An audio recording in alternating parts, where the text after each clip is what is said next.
Hi everybody, welcome back to the channel. It has been 30 days since we last looked at the Phrozen Arco Kickstarter.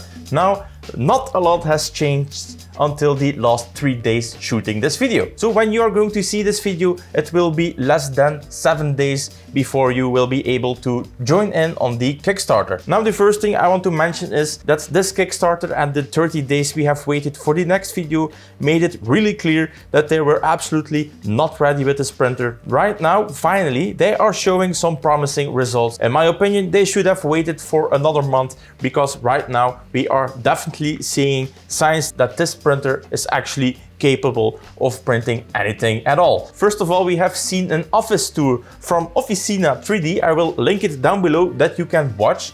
He is actually looking at the printer, talking with a tech from Phrozen, and there are a lot of promising things to be seen and also some things that are concerning, I think, in my opinion. These are all my thoughts and my opinions, so if I'm wrong, I'm wrong. If you don't like my opinion, yeah, too bad for you. If you are looking at his video, you can actually see that they are doing a lot of multicolor printing.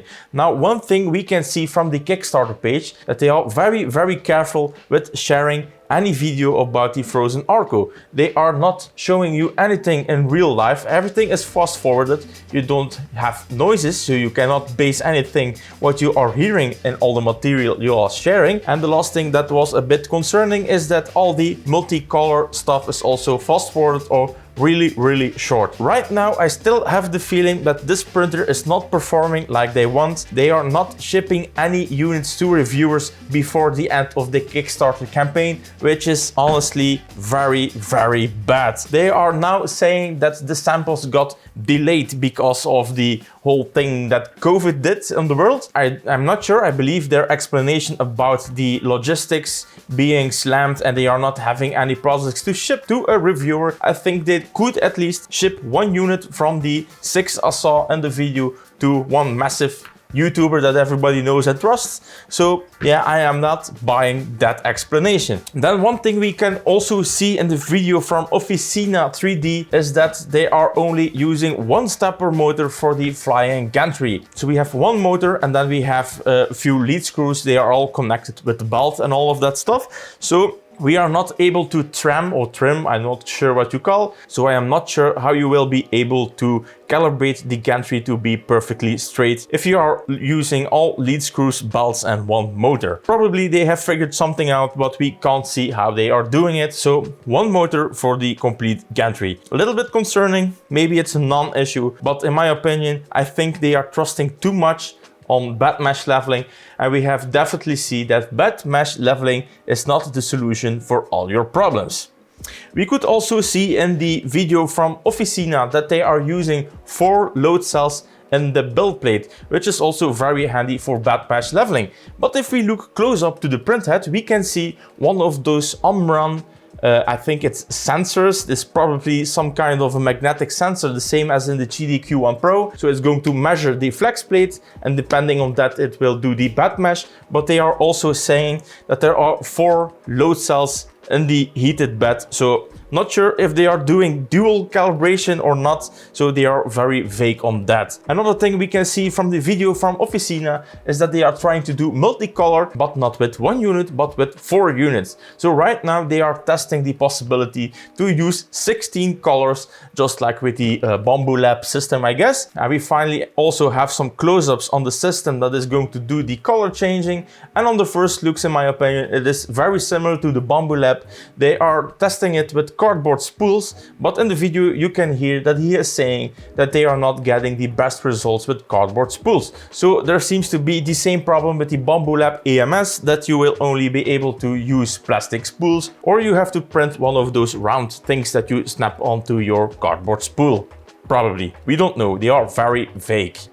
This is actually the whole thing with this campaign. It is all very vague, and it is so intended to be vague that they just can throw away any rumors that they don't like. So yeah, not sure what the hell is going on with this campaign from the Arco, but yeah, this is what we get. So Then we also have a very nice look of the inside of the print head, and the heat break is actually something we have never seen before. We have seen printers that are using water cooling to cool down the throat so we don't get swelling of the filament and then getting clogs and jams. Now they are using something totally different. I have never seen it before. They are using heat pipes, just like the air cooler in your computer. Now I am not sure what the weight is going to be on those heat pipes. I think that a little bimetal throat for your hot end is going to weigh less than the complete contraption I'm seeing right here. So we have a huge heat sink, and then we have two heat pipes with the fan blowing on it,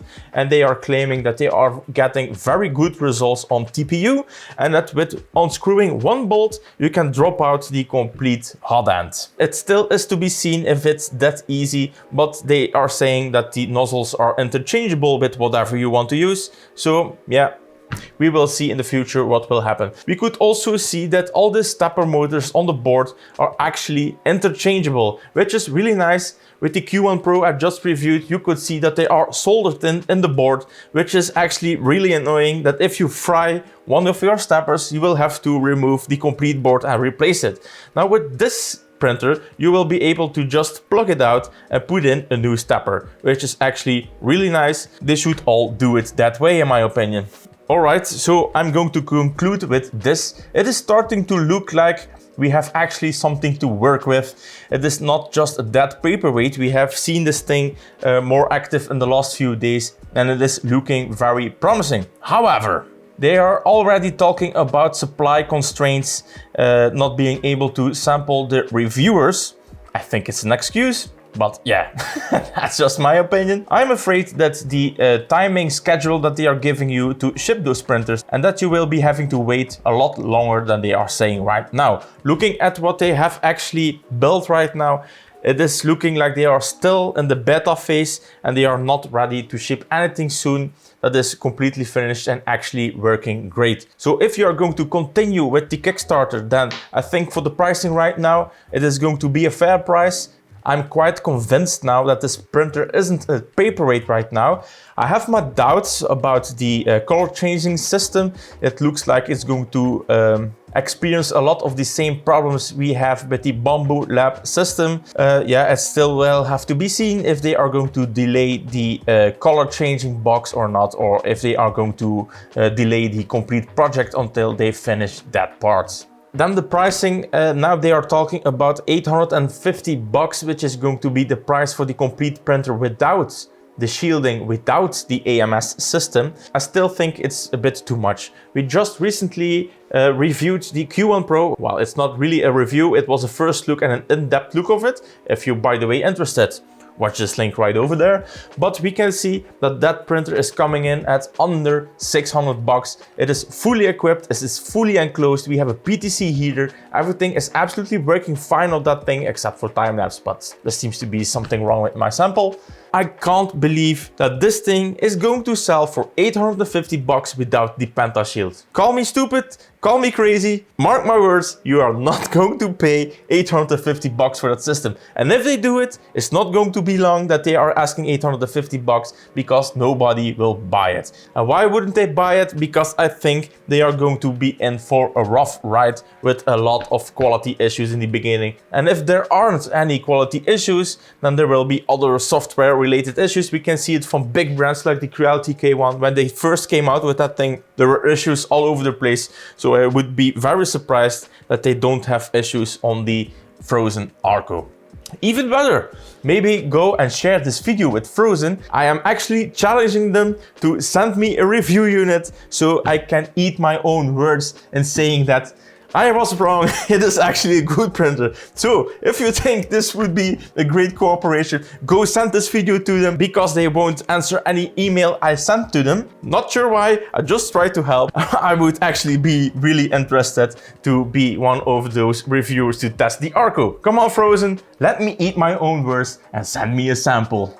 Alright guys, that's going to be it. If they are not sampling me, then I'm afraid I will be stopping my coverage about the Phrozen Arco. Maybe if there is a massive dumpster fire when this printer release, I will do an update video. But right now, I would say If you are interested in the printer and you have the money, then sure, go ahead. The printer is probably going to be fine. Not without its initial problems, but I also think that all those problems will eventually be fixed. I am a bit worried about the AMS right now, if it's going to work as good as the competitors. And also one thing I forgot to mention is that the purge block that they are using, if you are actually using a purge block, you are going to lose a massive amount of build volume.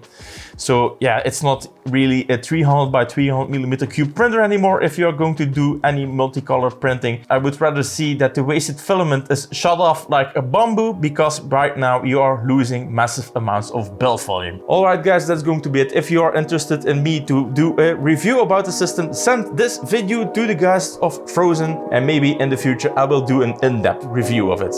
Alright, thank you for watching, and guys, I see you in the next one.